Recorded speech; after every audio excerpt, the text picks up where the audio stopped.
Hey guys, it's Fiona, and today I'm here to do another series review. So, yet another series has come to an end.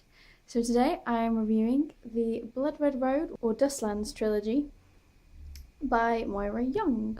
I first heard of this series a while ago. I can't actually remember. I think I might have heard about it online, and then it had come into the store, and I thought, oh, that's the one I saw. And then found out it was a Costa. Is it Costa? Yeah, it won the Costa Book Award. And I thought, I'm going to give that a go. And I didn't know at the time what I was letting myself in for. So, let's start with the first book, which is Blood Red Road. If you haven't heard of the Dustlands series, it is a dystopian series unlike any other. It is completely different, and it's very, very much about relationships, especially family, siblings. It drives very heavy on those, and I think it's wonderful.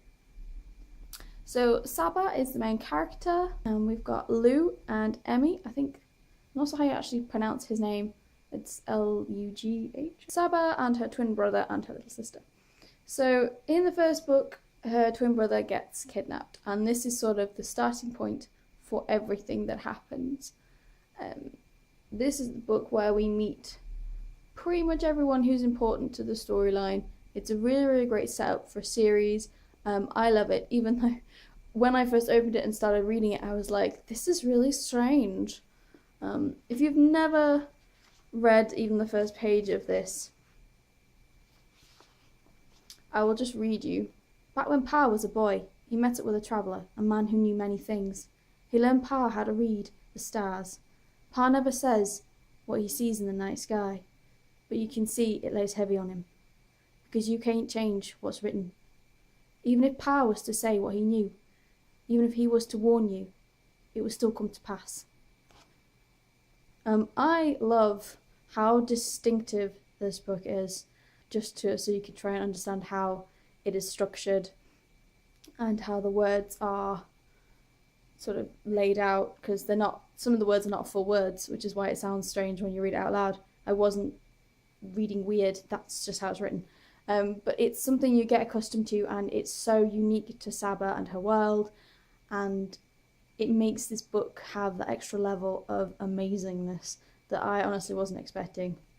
So I thoroughly enjoyed this when I read this quite some time ago, so this is a good one. Then we have book 2, which is Rebel Heart. This was more about Saba growing as a person rather than, trying to save her family all the time. This is part that, part more focused on Saba. She has become the angel of death, and people will start to know about Saba, people who should and people who shouldn't. And basically it sets up another chain of events that is entangled with the first book's events. Yeah, this one heavily focuses on Saba and the main love interest, who I love very much. He is quite funny, kind of cute. I really, really like the romance in this, as well as all the other sort of references to family relationships, because there's other characters who are slightly older who get involved with Saba. Not in that way, that's weird. I mean, like, with her band of sort of people, her misfits, so to speak. So it's really interesting to see sort of how she gets from being a girl with just living with her brother, sister and her dad to the angel of death. And then we have the third and final book, which has just been published at the beginning of May, and that's Raging Star. This book ripped out my heart, threw it on the ground, stamped on it, and then left it there. The first part of this book starts off a little slow, and we're like chugging along, like, yep, this is good, we're getting somewhere, this is good. And then the second half, suddenly everything starts happening. All the things that these books have been building up to suddenly takes over, and all hell breaks loose. There is a lot of things that happen that broke my heart, and I did cry in the final part of this book. The last sort of 50 pages, I was thinking, oh my god, everything is suddenly happening. I don't think I can cope with this. But that's what made this series so brilliant. And it's another one of those ones with a slightly more open ending.